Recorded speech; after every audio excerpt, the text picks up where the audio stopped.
दोस्तों नमस्कार, मैं हूं संजीत कुमार और आपने देखना शुरू कर दिया है बिहार टीचर पॉइंट।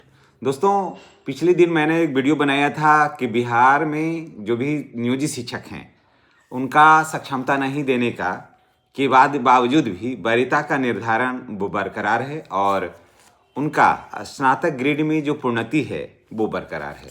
बहुत सारे हमारे शिक्षक साथी कमेंट कर रहे थे या फिर फ़ोन करके पूछ रहे हैं कि क्या बाद में हम लोग अगर सक्षमता परीक्षा नहीं दे रहे हैं तो सरकार हम लोगों के साथ क्या करेगी।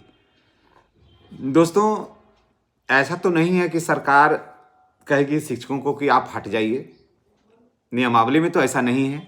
और जब हमारी नियुक्ति हुई है, जब नियोजित शिक्षकों की नियुक्ति हुई है, तो उसमें जितने भी योग्यताएं थी, जो उसमें क्राइटेरिया था, उस सबको फुलफिल कर किया है नियोजित शिक्षक ने।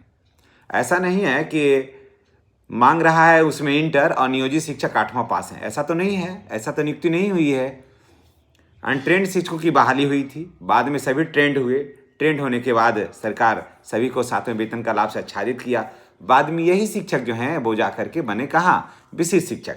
फिर वहीं से जो शिक्षक हैं वो जा करके बने हैं कहाँ, प्रधान शिक्षक या प्रधान अध्यापक, चाहे वो प्राइमरी के हों या अपर प्राइमरी के हों, कहीं के भी, कुछ भी, चलिए ठीक है। तो ये अभी भी हमारे बहुत सारे सम्मानित भाई बहनों को, हमारे नियोजित भाई बहनों को ये बात सता रहा है कि शायद अगर सक्षमता हम लोगों ने नहीं दिया है या हम फेल कर गए हैं तो क्या सरकार हम लोगों को क्या सोचेगी। देखिए, सरकार ऐसा नहीं है कि सरकार आपके प्रति गंभीर नहीं है या सरकार आपके प्रति नज़रिया गलत रखे हुए है, ऐसी भी कोई बात नहीं है। क्या जब से सक्षमता चल रहा है तब से लेकर के आज तक क्या सरकार कभी ऐसा बोली है कि अगर आपने सक्षमता नहीं दिया है तो आप नौकरी छोड़ करके चले जाइए? कही है सरकार? नहीं। मन से आप लोग कह रहे हैं, आप लोग कुछ कह रहे थे कि सक्षमता नहीं देगा तो उसको नौकरी से हटा दिया जाएगा। सरकार कभी ऐसा कही है? सक्षमता परीक्षा देना या सक्षमता परीक्षा नहीं देना ये आप पर निर्भर है ना। इच्छा है तो दे दीजिए, अगर नहीं इच्छा है तो मत दीजिए। जो लोग फॉर्म भर लिए हैं 5 का, अब उसके बाद तो 6 होने का संभावना नहीं ही के बराबर है, या फिर ऐसा कुछ मूड घुमा सरकार का या शिक्षक संगठन जहां मांग दिए कि ऑफलाइन एक बार कर दिया जाए तो ऑफलाइन एग्जाम हो जाएगा। एक बार सक्षमता परीक्षा एक बार ऑफलाइन एग्जाम हो जाएगा, इसमें कोई दो राय नहीं है। बशर्ते आप लोग अगर चाहिएगा तो ऑफलाइन एग्जाम हो जाएगा। लेकिन अब तो निर्भर ये करता है ना कि कारण कि अभी जो भी 5वां एग्जाम हुआ है वो ऑनलाइन हुआ है, और बात हुआ था कि 3 ऑनलाइन होगा और 2 ऑफलाइन होगा। तो ऑफलाइन परीक्षा तो ये हुई नहीं है, टोटल तो हो गया ऑनलाइन। हाँ, अगर शिक्षक संगठन आए या फिर आप लोगों की तरफ से अगर आवाज़ आएगी कि नहीं हम लोग देंगे और ऑफलाइन एग्ज़ाम देंगे, तो बिल्कुल आप जान लीजिए कि ऑफलाइन एग्ज़ाम हो जाएगा सक्षमता परीक्षा, इसमें कोई दो राय नहीं है। और अगर आप लोगों का कमेंट रहेगा तो कहिएगा, तो हम अपने चैनल के माध्यम से देखिए हम मांग करते हैं और आपको 6 महीना में आपका ऑफलाइन एग्ज़ाम हो जाएगा सक्षमता, समझ गए। हम अपने माननीय विधायक को कह देंगे, उनसे रिक्वेस्ट करेंगे। 2-3 विधायक तो अपने पास के ही हैं, अगर उन्हीं को रिक्वेस्ट कर देंगे कि सर सदन में ज़रा सा ये मुद्दा को उठा दिया जाए, तो आप कमेंट करिए, हम आपको वादा करते हैं कि हम 8 दिन के अंदर आपको सक्षमता परीक्षा 5 होने दीजिए और कमेंट करिएगा, समझ गए। क्योंकि हम आप तो कनेक्ट ही हैं, तो कहिएगा, हम जिस दिन कमेंट आप करिएगा 10-15 को साथी ना मेरा, उस दिन हम 8वां दिन आपको हम विधानसभा में इसका मांग को उठवा देंगे। ये कोई बड़ी बात नहीं है कि सक्षमता परीक्षा हम शिक्षक देने के लिए तैयार हैं, बशर्ते ऑफलाइन एग्जाम हो। खैर, ये तो बात की बात है, ये तो बात पर बात निकली इसलिए बात कह रहे हैं। देखिए, अब सवाल ये है कि वरीयता निर्धारण हो या फिर कालबद्ध प्रोन्नति की बात हो, तो सरकार कहीं मुंह मोड़ नहीं रही है नियोजित शिक्षकों से।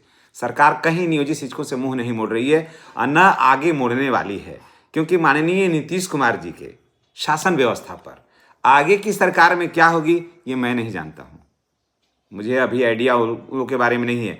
लेकिन जब तक माननीय नीतीश कुमार जी हैं तब तक मैं दावा से कह सकता हूं कि सारे शिक्षक जो हैं वो बिल्कुल सेफ हैं, सुरक्षित हैं, और माननीय नीतीश कुमार जी को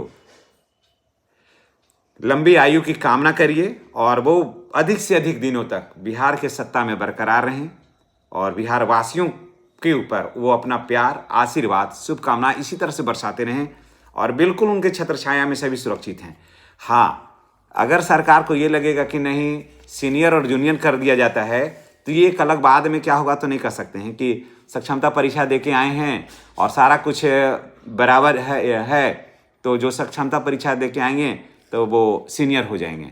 तो ये सरकार का मंशा है, वो तो बाद में होगा। जैसे ऐसे हो सकता है कि कोई नियोजित शिक्षक हैं, ठीक है, और कोई विशिष्ट शिक्षक हैं, 2003 के विशिष्ट शिक्षक हैं और या फिर नियोजित शिक्षक हैं, 2003 के ही नियोजित शिक्षक हैं और 2003 के ही विशिष्ट शिक्षक हैं, तो सीनियर किसे बनाया जाए? और दोनों अनट्रेंड आए थे तो कह देगा कि जो सक्षमता परीक्षा दे के आया है उसे सीनियर कर दिया जाए। तो ये अपना एक अलग बात है।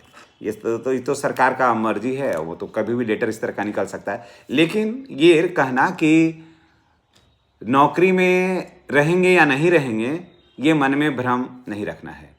और बहुत सारे शिक्षक साथी हमारे कमेंट कर रहे थे कि हम बहुत जल्द अब रिटायर करने वाले हैं और हमें क्या उम्र सीमा जो बढ़ोतरी होगी उसका लाभ मिलेगा।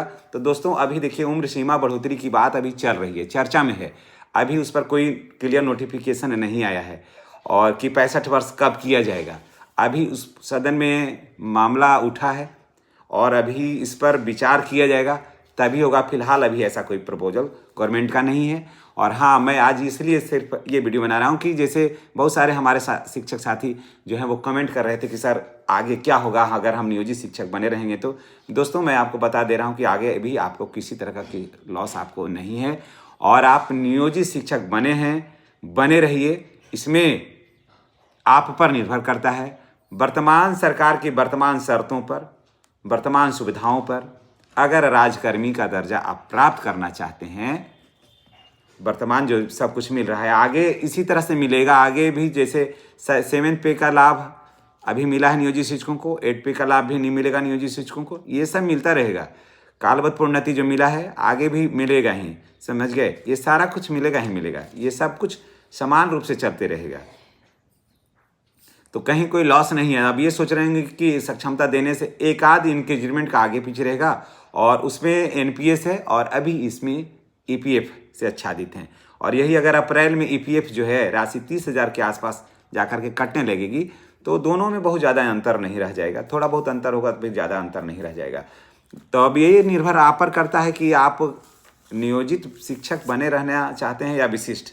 आपके पास सक्षमता परीक्षा 5 है, आप अपने माइंड को के बारे में आप सोच लीजिए कि कहाँ रहना आपके लिए ज़्यादा मुनासिब है, ये आप पर निर्भर करता है। लेकिन आप ये सोच करके कि सक्षमता परीक्षा नहीं देंगे तो क्या होगा, तो सक्षमता परीक्षा नहीं देंगे तो नौकरी पर किसी तरह का कोई दाग नहीं लगेगा और आप सेफ हैं, आप सुरक्षित हैं। आप जैसे तन्मयता के साथ बिहार के विद्यालय में बच्चों को शिक्षण कार्य दिया है वैसे आप देते रहिए।